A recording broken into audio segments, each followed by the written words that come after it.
Welcome back. Yesterday, we took a look at parallel lines. Those were lines that never intersected. Today, we're going to take a look at perpendicular lines. Perpendicular lines have a notation that looks like an upside down T, which is in itself a picture of perpendicular lines, being two lines that intersect at a 90-degree angle. Very specific angle. So much like yesterday, we're going to graph a couple of lines and see how they compare and what we can find out about their slope and how that relates to perpendicular lines. So step 1, graph the line to the equation y equals 3/4 x minus 5. We could use a t-chart and plug in points, or just recognize this is in slope-intercept form and use that to graph this rather quickly. And I think we'll go for the second option. -5 is the y-intercept. From that point, it says go up 3/4.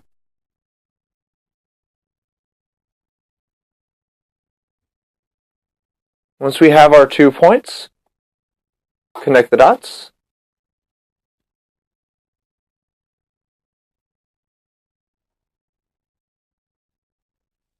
Remember to draw your nice long line with some arrows. Label it.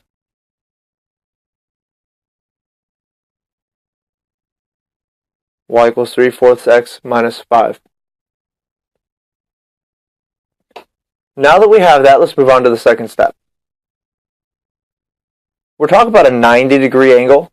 We don't know how to make lines 90-degree angles yet, so we're going to use a protractor, a measuring tool, to measure and draw a perpendicular line. So we want to go for a 90-degree angle. We won't normally do this. This is only for the sake of this investigation. We'll lay down our protractor. I'll line up to 0 and measure 90 degrees.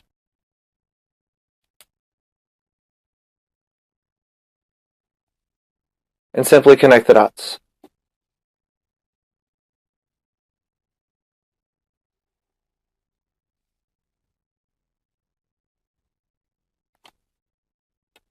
What I've done is created, this little box means a 90-degree angle. I now have two perpendicular lines. Remember that parallel lines are parallel because their slopes are the same. The slopes gave us information about the line. So here we want to take a look at the slopes as well.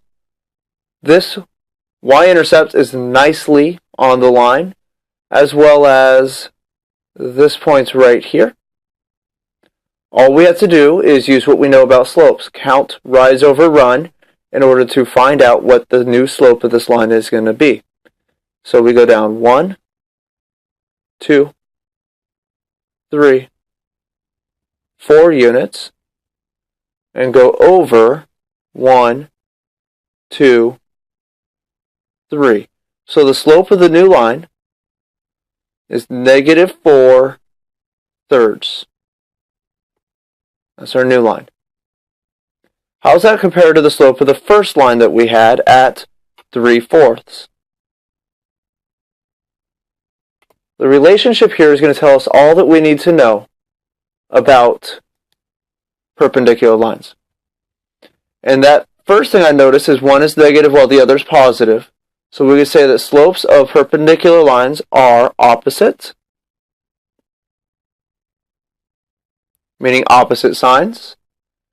And the second thing I notice, where one is 4/3, the other one's 3/4. And if you remember, there's a special name for that when you flip the fraction. And that is reciprocal.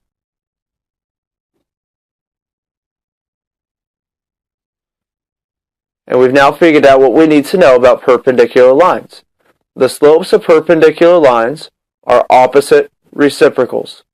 So if you're ever asked to determine if two lines are perpendicular or not, do they form a 90-degree angle when they cross, you want to find the slopes of the two lines and verify that they're opposite. One is positive, one is negative, and that they are reciprocals.